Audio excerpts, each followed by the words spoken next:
Welcome everybody to DellyMaths Concepts. If you're new to this channel, like this video, subscribe to the channel, and share it. We're looking at CXC multiple choice or paper one, some solutions here. If you need an online class for CXC, you could reach me at this number here on WhatsApp. All right, there it is. Wendell Edwards is the name. Let's go get it. It says here at a bank, EC 200 EC $2.60 is equivalent to US one. For every US $1 exchange, 0.1 or 10 cents is deducted as exchange fee. So the question says, how much EC dollar will Leon receive if he exchange this? First, we want to establish the fact that for every 1 US, all right, there's going to be a 10 cents going to be deducted. So we could quickly look at this. It means then if we take off this 100 here, which is 10%, because 10 cents is 10% of a dollar. So then if you say 1,000 and you take 10% of that, you could see where the maths. This is going to be 100 EC. So 100 EC will be deducted from this money. How much money will you get? Well, you could check it. $2.60 times 1,000. This is what he's supposed to get ordinarily, but $100 would be deducted because this would have been EC money, and there's 100 EC deducted. So he would have only received 2,500 EC dollars. So this is the correct answer right there. All right, let's take a look at number 14. It says we have a dress which costs $1,800 is being sold at a discount of 10. The amount of the discount is, all right, it's 10%, right? So basically you want to find 10% of 1,800. So we could quickly just work it out like this if we want. So you could see the zeros cancels. So it's $180. And mark you, there is a question like this that starts off with $180 here, and the answer is 18. Be careful not to click on it because a lot of people actually select 18 because they think they know the question. But this question was altered somewhat. Another way you could have gotten that 180 is to understand that 10% means that you could take the zero off at the back. So taking that zero off at the back, you're left with $180. As you could see, there are multiple ways to get the answer. Let's go to question 15.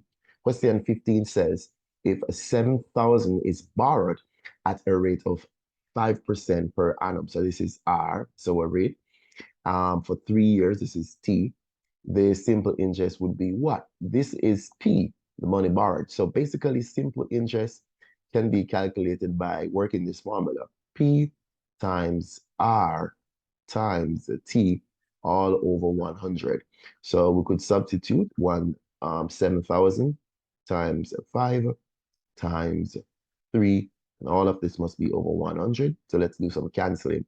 These two 0 would cancel these. So all we're going to have is 70 times 5 times 70 times 5 will give us 350, and you multiply that by 3. This looks like 1,050. So this would be our answer right there. Right, let's take a look at number 16. An article bought for 125 was sold for 100. The loss as a percentage is what? So firstly, let's find the loss. If we're finding the loss you're seeing here, the person lose $25. You could see that. The loss as a percentage is to put your loss over what it costs you, and then you multiply that by 100. So the loss is 25, and what did it cost? 125. And then we multiply this by 100. So you could see it there. So this 25 into itself 1, 25 into 1, 25. That's about 5. 5 into itself 1, and 5 into 100 is 20. So there is a loss of 20%, as you could see right there.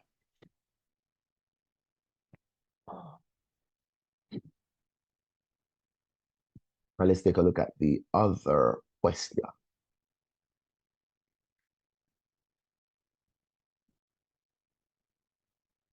It says the cash price of a television set, right? The cash price is $350, which when bought on hire purchase, a deposit of $35 is required, followed by 12 monthly payment of 30.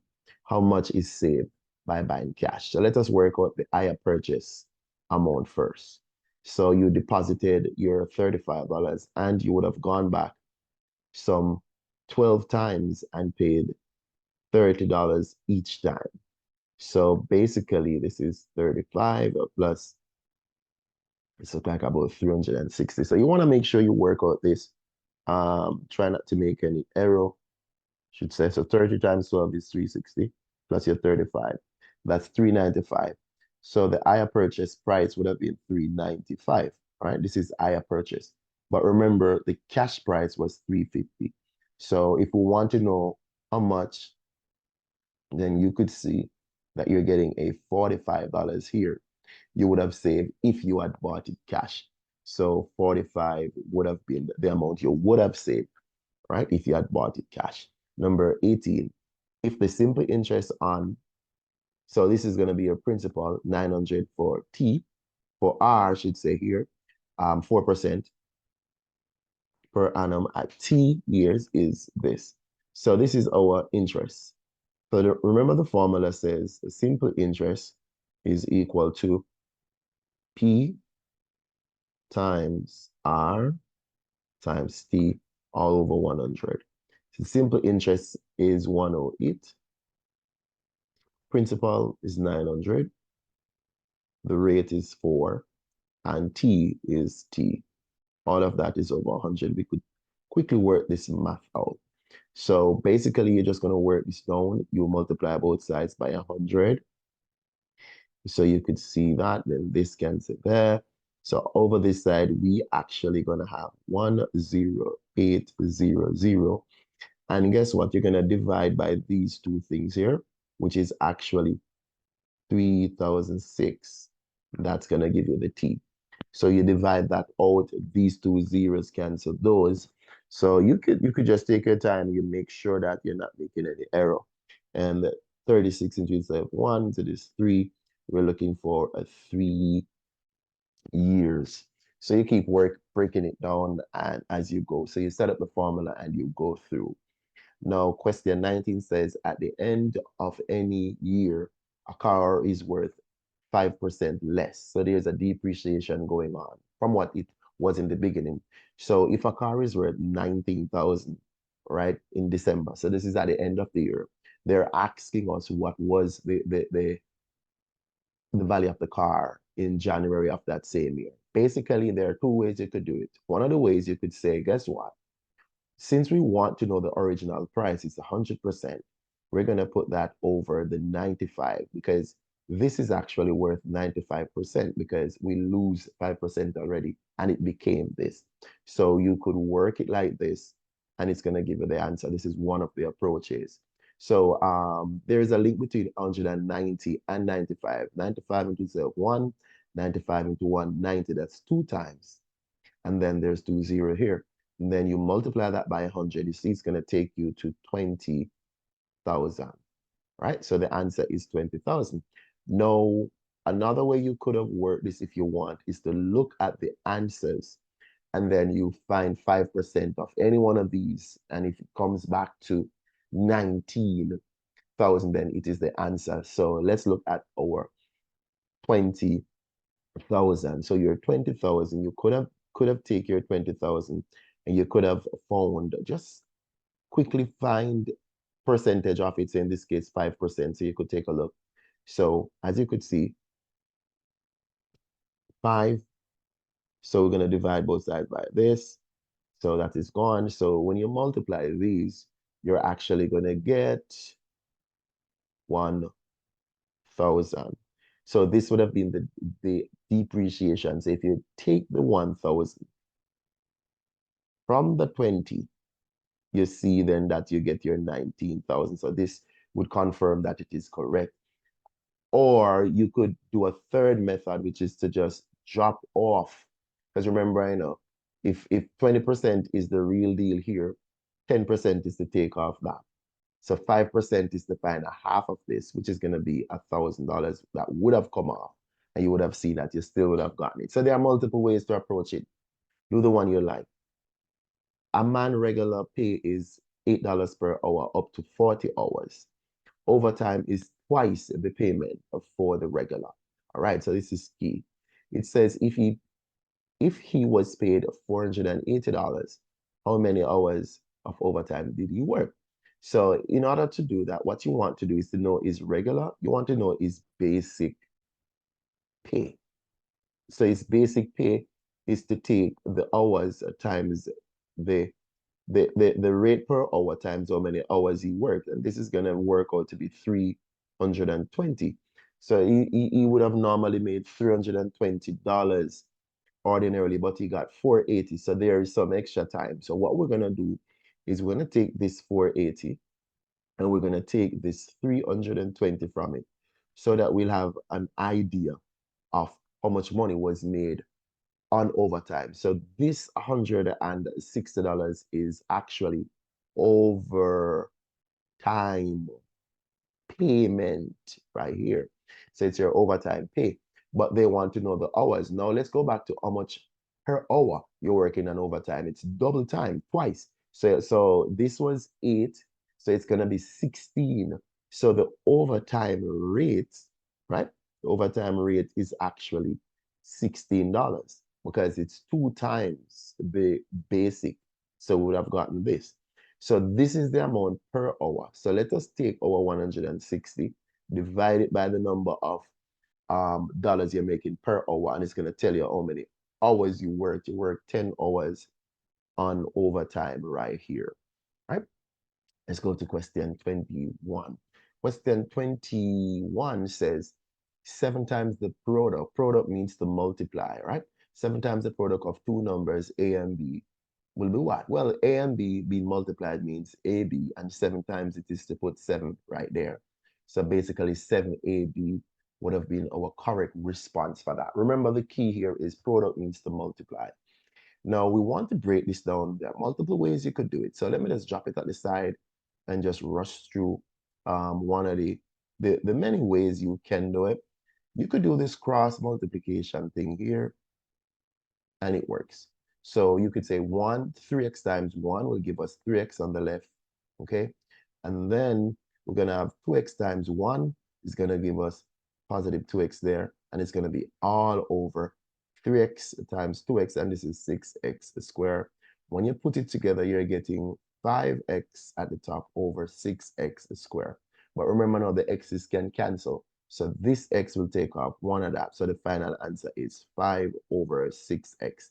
Be careful not to run off and think that this is the answer. You got to look at your responses carefully so that you choose the right thing. All right, let's go to another question. So 23 is actually one of those questions where you're going to be substituting. So you got values for x, values for y. We're just going to substitute them. So x is 4. So this is basically 4 squared plus 3 times y. Y is 2. So we have 2 there. And this is all over xy. So it's going to be 4 times 2. Let's simplify. At the top, 16 plus 6 all over 8. 16 plus 6 is going to give us 22. 22 over 8. You could break it down if you want. This is like 11 over 4 if we use 2 to divide into these, right?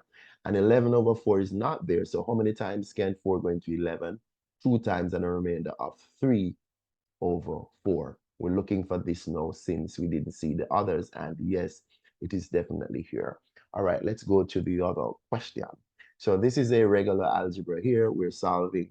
So we're going to distribute. So we're going to distribute the 5 here and there. So 5 times 2x will give us 10x. 5 times -1 is -5. This is equal to 35. Let us add 5 to both sides, as you could see. So we're looking at 10x, which is now equal to 40. And we divide both sides by 10. X is equal to 4. So this is our answer to that question right there. All right, let's go this. So John has X marbles and Max has twice as many as John. So Max has 2x marbles. Max gives John 5 of his. So Max gave John 5 of his. How many marbles does John now have? Remember, John had X marbles.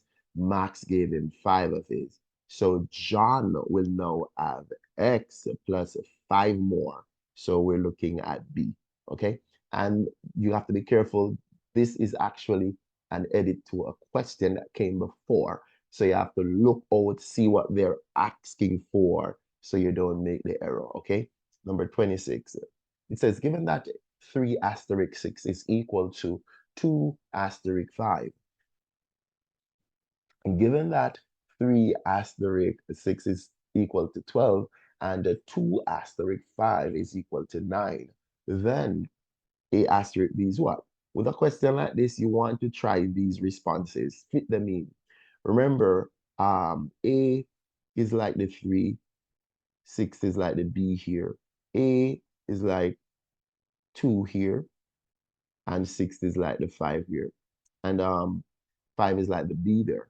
We're suggesting that you try them and you see, because that's one of the easiest ways. So let's try 2A plus B based on what the numbers look like. So 3 asterisk 6 is equal to 12. So I'm going to check. So if I'm using this one, 2A, A is the front one, so it's going to be 2 times 3 plus B is the last one, 6. So 6 plus 6 gives us 12, which means that this is working, but I got to check it with this. So if I have 2 asterisk 5 give us 9, we're supposed to multiply the first one by 2 and then add the last one. So I'm seeing where 4 plus 5 does equal to 9. So 9. So we're good with this one. So this is really the one that works. So whichever one you're doing, it has to work both places for you to pick it. So you could use the answers at times to select what you need. All right. So if matrix A looks like this, then the order is to state how many rows. So with the order, it's rows by the column. So we want to see how many rows, how many columns, how many rows, 1, 2, 3. So, and then how many columns, 1, 2, 3, 4. So it's a 3 by 4. So it's row by column. So it's going to be C. And you have to be careful you don't pick the wrong one, okay? Number 28, it says, it's referring to the matrix P, which is 8, 6, 7, 5. The determinant of P. The determinant is like this. Determinant is to take the product of the leading diagonal. And you may be wondering, what do we mean? The leading diagonal is actually this one that I highlighted here. And then the non-leading diagonal goes the other way like this, okay? So it's going to be the difference between the product, all right? So it's going to be 8 times 5 minus 7 times 6. That's the idea. 8, 5 is actually 40. 7, 6 is 42. -2 is my determinant. So it's the product of the main diagonal or the leading diagonal, subtract the product of the non-leading or the other diagonal. So it's a -2 that we're getting there. Let's go to question 29. It says item 29 refers to the following vector P and Q, where we have P, which is 3, 7, and Q, which is -2, 5. So P minus Q, there are two ways you can do this. These are in matrix form. Technically, we don't subtract vectors, but for the sake of the question, I'm going to work it two ways. So it's going to be P minus Q. So it's 3, 7 minus -2, 5. This is my P and this is my Q. So basically, do the matrix, it's going to be 3 minus, which is for this, and then there's a negative number there, and then 7 minus 5. You could just put this together. These two minus turn into plus, so it's going to give me 5 at the top. 7 minus 5 is going to give me 2. So my answer is actually 5, 2, which is actually this. Another way you could have looked at it if you're very technical as it relates to vectors, because we really don't subtract vectors. We add the inverse of the other vector. So basically our P vector could have been written is actually this. And we're going to add, but we're going to add now, not Q. We're going to add negative Q. So the negative of Q is to change the components there. So it's going to be positive 2 and then a negative 5. And you put this together now. So it is 3 plus 2 and then 7 minus 5. And we still will end up with 5, 2. But I'm just saying it's up to you based on how you learn. There are diverse ways to put it together, but the main thing is get the answer out. All right. All right. It's another vector question at 30. And it says here, item 30 refers to the following diagram. Triangles OLM. All right. That's it. It says in which R is a midpoint. This is very crucial to whatever we're going to do. R is the midpoint of OL and T is the midpoint of OM. Okay. So these are some midpoints that we have right there for those respective vectors. All right. Now we got that OR is A. That means going this direction is A. OT is B. What does that mean? Going this direction, right? So let me put these on OR. So OR going that way. So basically then what we could do, I normally love to label. So because I got midpoints, that means if from O to R is A, that means R to L is A. If from O to T is B, that means T to M is B, right? So what we could do is now do what they want. So the question says, we want to find Rm expressed in A and B, Rm, R to M. R to M is this. You're moving from R and you're heading to M. Normally, whenever they answer these questions, they answer that you don't have a road for that. So you're going to find the road that leads to it. Walking from R to O, and then from O to M. And we would have accomplished Rm. So we're going to start at R, end at M. So basically, I could just write this for us, that Rm, the vector, is equal to R to O. And then we pick up from O, and we're landing at M. So we're looking at RO. Because we're going this direction, then A is no longer A. It's going to actually be the reverse, the inverse. So it's negative A. And then the O to B, we're going in, the O to M, we're going in the right direction. And it's going to be 2B for all of that journey along that way. So it's going to be plus 2B. So we're looking for minus A plus 2B, or it can be written as 2B with the minus A, right, like that. So we're looking for that, and it is at B. So there it is. Thank you for watching DellyMaths Concepts. Remember to like, share, and subscribe to this channel. I'll be dropping more videos on this. Bye-bye.